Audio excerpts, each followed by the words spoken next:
మీ ఊరి నుంచి మీరు రిపోర్టర్ కాదలుచుకున్నారా?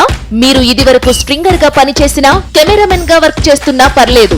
ఫ్రీలాన్సర్ గా పనిచేసే ఛాన్స్. రాజకీయాల నుంచి సినిమాల దాకా, లైఫ్ స్టైల్ నుంచి పర్యాటకం వరకు ఎక్కడి నుంచైనా ఏ వార్త అయినా సరే కవర్ చేయవచ్చు. వార్త కొట్టు, క్యాష్ పట్టు. ఆసక్తి గలవారు 9032555277 కి కాల్ లేదా వాట్సాప్ చేయండి. ఇప్పుడు దీన్ని అంతటినీ ఇట్లా ఊహించుకుంటాం మనం. ఈ కవిత లిక్కర్ కేసులో కూడా సెంట్రల్ గవర్నమెంట్ ఇలాగే బిహేవ్ చేస్తుంది. అసలు అది ఒక అధికారికంగా జరిగిన ఒక వ్యవస్థలో ఆమె పార్టిసిపేట్ అయితే తప్పేంటి? ఇప్పుడు ఆ గవర్నమెంట్ డెసిషన్ తీసుకుంది. ఏ గవర్నమెంటు? ఆప్ గవర్నమెంటు. మా విద్యా వైద్యం మన చేతుల్లో పెట్టుకుందాం, మద్యాన్ని బయట వాళ్ళకి అప్పచెప్దామని ఒక నిర్ణయం తీసుకుంది. దాని ప్రకారం మేము వెళ్ళాల్సింది వెళ్ళాము. మధ్యలో అది ఎలా తప్పు? కేటీఆర్ వాదించడానికి అడ్డదిడ్డంగా వాదిస్తాడు కానీ ఇప్పుడు ఆ పాలసీ మంచిదైతే వాళ్ళు ఎందుకు వెనక్కి తీసుకున్నారు? మళ్ళీ వెనక్కి ఎందుకు తీసుకున్నారు? ఇక్కడ ఆ పార్టిసిపేషన్లో ఈ అమ్మాయి ఉందన్నది కాదు. 100 కోట్లు ఆపుకి ఇవ్వమని సౌత్ ఇండియన్ గ్రూప్ తరపున 100 కోట్ల ఆపుకి ఇవ్వమని కవితే చెప్పింది అని నాయరు, పెళ్ళయ్యి, బుచ్చిబాబు వీళ్ళందరూ వాంగ్మూలం. మొన్న కూడా ఒకటి బయటకు వచ్చింది. 15 కోట్లు మేము ఇచ్చామని ఢిల్లీ వాంగ్మూలం ఇచ్చారు. సో ఈ ఆవిడ తరపునే మేము డీల్ చేసామని కూడా వాళ్ళు చెప్పారు. వాళ్ళు చెప్పారు ఇక్కడ బీజేపీ చేయట్లా, మీరు చేస్తున్నట్టు అరాచకంగా పోలీసులు వాడి చేయట్లా. అక్కడ బీజేపీ ఏం చేయలే. అక్కడ మీరు చేతకబ్బి దొరికిపోయి దొంగలు ఏదో నెపం వేయటానికి చెప్తే అక్కడ చీఫ్ సెక్రటరీ ఆఫ్ ఢిల్లీ గవర్నర్కి ఒక రిపోర్ట్ కంప్లైంట్ లాగా పంపించాడు ఈ విషయం మీద. లిక్కర్ స్కామ్ దీనికి ఇంత ప్రభుత్వానికి ఇంత నష్టం జరుగుతుంది, ఇంత జరిగింది, గోల్మాల్ జరిగింది అని అతను పంపించాడు. దాన్ని లెఫ్టినెంట్ గవర్నర్ జనరల్ ఆయన ఏం చేశాడు? సుప్రీంకోర్టుకు సెంట్రల్ కాదు, సుప్రీంకోర్టుకు పంపించాడు. సుప్రీంకోర్టుకు పంపిస్తే supreme court has verified it. Prima facie ఆధారాలు ఉన్నాయి ఈ కంప్లైంట్లో. సో ఇన్వెస్టిగేట్ చేయండి. Supreme court has ordered the ED and CBI to interrogate, not BJP, not Modi.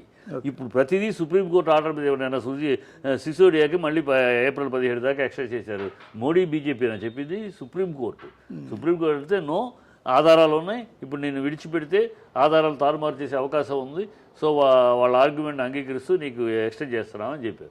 So it is everything going on supreme court. ఇవాళ ఈ కోర్టు ఆర్డర్లోనేగా ఈ అమ్మాయి సుప్రీంకోర్టులో వేసుకుంటేనేగా 2 వారాల దాకా విచారించాలని చెప్పింది. అంటే ఈమె మొన్న 10 ఫోన్లని ఎగ్జిబిట్ చేసింది. మీరు చెప్పిన సోకాల్డ్ 10 ఫోన్లు అనేవి ఉన్నాయి, ఎక్కడ మేము ధ్వంసం చేయలేదనింది. రెండోది, నేను ఇట్లా విచారణకి వస్తున్నాను, మీరు ఎమ్మెల్యేల కొనుగోలు కేసులో సంతోష్ కుమార్ ఎందుకు రాడు అని అడుగుతోంది. ఆధారాలు ఇవ్వండి, ఆధారాలు ఇప్పుడు అడుగు. సంతోష్ ఇట్లాగే ధైర్యంగా వెళ్ళి ఆధారం మీరు వాగుడు వేరు, వెయిట్ వేరు. వేరీస్ క్యాష్ ఉందా? అక్కడ క్యాష్ ఉందా? ఎవడు బీజేపీ మనిషి? మీ మనుషుల్నే కూర్చోబెట్టి, మీరే బీజేపీ వాళ్ళు, మీరే ఫైనాన్స్ ఇచ్చేవాళ్ళు, మీరే తీసుకునేవాళ్ళు, మీ మనుషుల్లో పెట్టి, మీ సొంత గెస్ట్ హౌస్లో పెట్టేసేసి, మీ ఫామ్ హౌస్లో పెట్టేసేసి మీరే చేసి సంతోష్, నేను చెప్తాను నాకు కేసీఆర్ చెప్పాడని, అది వాస్తవం అయిపోద్దా? సంతోష్ చెప్పాడు అంటే ఏమైనా ఆధారాలు ఉండాలి. నోటి వాగుడు, నోటి అంటే కాదు సార్. ఇప్పుడు వాళ్ళు ఏం చెప్తున్నారంటే ఓవరాల్గా నేను ఏ తప్పు చేయలేదు కాబట్టి నేను విచారణకు వస్తున్నా. అలాగే బిఎల్ సంతోష్ కూడా ఏ తప్పు చేయకపోతే విచారణకు రావచ్చు కదా అని అడుగుతున్నారు. కేసే కాదు, మీరు చేస్తున్న నాటకం, మీరు ఒక బిల్డప్ చేసిన డ్రామా. అది మునుగోడు ఎలక్షన్ కోసం క్రియేట్ చేసిన ఒక డ్రామా. అందుట్లో మా వాళ్ళు లేరు, ఆ ఎమ్మెల్యేలు మీ వాళ్లే. వాళ్ళు అప్పటికి 3 పార్టీలు మారిన వాళ్ళు 3 సార్లు వాళ్లే. డబ్బులు ఇచ్చేవాడు ఎవడో స్వామీజీ, కేరళ స్వామీజీ, మాకేం సంబంధం? ఎవడో తిరుపతి స్వామీజీ, మాకే. మీరు మాకు సంబంధాలు అంటగడితే ఆధారాలు ఉండాలి.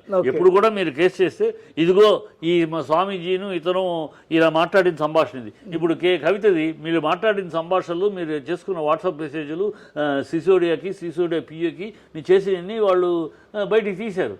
మీరు ఇచ్చిన దొంగ ఫోన్లని కూడా ఈ ఫోన్లు కాదని చెప్పారు. కొన్ని దొరికిన ఫోన్ల నుంచి డీకోడ్ చేశారు. నువ్వు మాట్లాడిది నువ్వు సిసోడియా, అందుకని సిసోడియాకి ఇవ్వాలి. సిసోడియా నీతోటి మాట్లాడే విషయాలు, సిసోడియా పిఏతో నువ్వు చేసే సంభాషణ వార్తలు అవన్నీ పట్టుకున్నారు, పట్టుకుని చూపిస్తున్నారు. అదంతా ప్రాసెస్ అని మేము మాట్లాడాము, దానిలో తప్పేముంది? ఇప్పుడు గవర్నమెంట్ తీసుకున్న పాలసీ పలానా, ఇప్పుడు గోవాలో చాలా ఫ్రీగా 100 కోట్లు లంచం ఇవ్వండి వాళ్ళకి అని చెప్పి గవర్నమెంట్ పాలసీ అది అని వాళ్ళ వాయిస్ అట్లా వినిపిస్తున్నారు. దొంగతనం చేసేవాడు, హత్య చేసేవాడు, నేను దొంగతనానికి కారణం చెప్తాడు. స్కామ్ అంటే గుజరాత్లో కల్తీ సారా ఒకానొక ఇష్యూలో 40 మంది చనిపోవడం స్కాము, ఆ తర్వాత అదానీ కంపెనీలో పెట్టుబడులు స్కాము, ఇవి కదా. వీటి మీద మీరు ఎందుకు మాట్లాడరు? అదానీ స్కామ్ ఏమైనా అదానీ వ్యాపారంలో అతను ఒక వ్యాపారవేత్త, అతని దాంట్లో నష్టం వస్తే దేశానికి ఏ సంబంధం లేదు, దేశ ఆదాయానికి దానికి సంబంధం లేదు. వాళ్ళు కాదు. అదానీ మీద ఆల్రెడీ సుప్రీంకోర్టు ఒక కమిటీ టీం వేసింది. సుప్రీంకోర్టు వేసి ఇన్వెస్టిగేట్ చేసి 2 నెలల్లో రిపోర్ట్ ఇవ్వమంది. ఇంకా మీరు అదానీ మాట్లాడితే మీ బుద్ధి జ్ఞానం లేదు. Supreme court highest authority in the country. Supreme court అన్నా గొప్పది కాదు కదా. సుప్రీంకోర్టే టీం ఒక కమిటీని వేసి జడ్జెస్ తోటి ఈ దాంట్లో కేంద్ర ప్రభుత్వం మా మనుషులు పెట్టాలంటే రిజెక్ట్ చేసింది సుప్రీంకోర్టు. కేంద్ర ప్రభుత్వం నుంచి ఎవరు వద్దు, మేమే కోర్టే వేస్తుంది. ఆ కోర్టు 2 నెలల్లో పరిపూర్ణ రిపోర్ట్ ఇవ్వాలని. సో జరుగుద్ది. అతను ఎక్కడో ఫారిన్లో ఇన్వెస్టర్. ఇంతవరకు అదానీ మీద ఎవరన్నా ఒక కంప్లైంట్ ఉందా? అదాని మీద ఒక్కళ్ళు. మీరు ఎవడో హిండన్బర్గ్ గాడు ఎవడో, వాడు ఒక బ్లాక్ మెయిల్ ప్రపంచానికి తెలుసు. వాడు పెద్ద బ్లాక్ మెయిల్, ప్రతి దేశాన్ని బ్లాక్ మెయిల్ చేస్తూ ఉంటాడు, వాడు తెలుసు. వాడెవడో తప్పితే ఇక్కడ ఈ దేశంలో ఎవడైనా మందు పెడతారు. ఎస్బీఐ అంటున్నారు. ఎస్బీఐ క్లీన్గా స్టేట్మెంట్ ఇచ్చింది. వాళ్ళ లోన్స్కి వాళ్ళ తరపు మా దగ్గర ఉన్న మదుపరి పెట్టిన దీనికి ఏమి ప్రాబ్లం లేదు, అధిక ధర ఉంది. So with in the limits of RBI ఉన్నాయి. సో మాకు ఎలా నష్టం లేదు. ఎల్ఐసి అన్నారు. ఎల్ఐసి చైర్మన్ బయటకు వచ్చి చెప్పాడు, వాళ్ళ దాంట్లో మా ఇన్వెస్ట్మెంట్ ఓన్లీ 0.1%.